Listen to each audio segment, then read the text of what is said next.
গতকালকে কলকাতার বেহালাতে একটি মুসলিম মহিলা বোরকা পরে গিয়েছিল, ওখানে দাঁড়িয়ে এক ভদ্রলোক বলতে বাধ্য হচ্ছি, রাজনীতি করছি না, নাহলে তো অন্য কিছু বলতাম। সে অর্ধলঙ্গ, সে বলছে এটা হিন্দুস্তান, এখানে বোরকা পরা যাবে না, এখানে তুমি বোরকা খুলে আসো। যে বলেছিল মুসলমানদের বাঁচাবো, তারই আমলে মুসলমান মহিলা বোরকা পরে গেলে বলছে বোরকা খুলে আসো।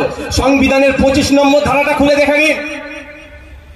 সংবিধানের 25 নম্বর ধারাতে বলা আছে, আমি আমার ধর্মচারণ, আমি আমার রিলিজিয়াস প্র্যাকটিস আমি আমার মতো করে করব। প্রত্যেকটা ধর্মের মানুষকে বলা আছে। তো রিলিজিয়াস প্র্যাকটিসের মধ্যে অবশ্যই বোরকাটা ইনক্লুড আছে, ধরেছে সংবিধানের গণ্ডির মধ্যে আছে, কিন্তু তাকে বলা হচ্ছে যে তুমি বোরকা খুলে আসো। গতকালকে কলকাতার বেহালাতে একটি মুসলিম মহিলা বোরকা পরে গিয়েছিল, ওখানে দাঁড়িয়ে এক ভদ্রলোক বলতে বাধ্য হচ্ছি, রাজনীতি করছি না, নাহলে তো অন্য কিছু বলতাম। সে অর্ধলঙ্গ, সে বলছে এটা হিন্দুস্তান, এখানে বোরকা পরা যাবে না, এখানে তুমি বোরকা খুলে আসো। যে বলেছিল মুসলমানদের বাঁচাবো, তারই আমলে মুসলমান মহিলা বোরকা পরে গেলে বলছে বোরকা খুলে আসো। সংবিধানের 25 নম্বর ধারাটা খুলে দেখে নিন।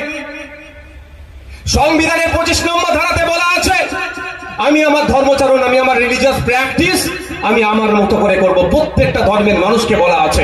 তো রিলিজিয়াস প্র্যাকটিসের মধ্যে অবশ্যই বোরকাটা ইনক্লুড আছে, ধরেছে সংবিধানের গণ্ডির মধ্যে আছে, কিন্তু তাকে বলা হচ্ছে যে তুমি বোরকা খুলে আসো।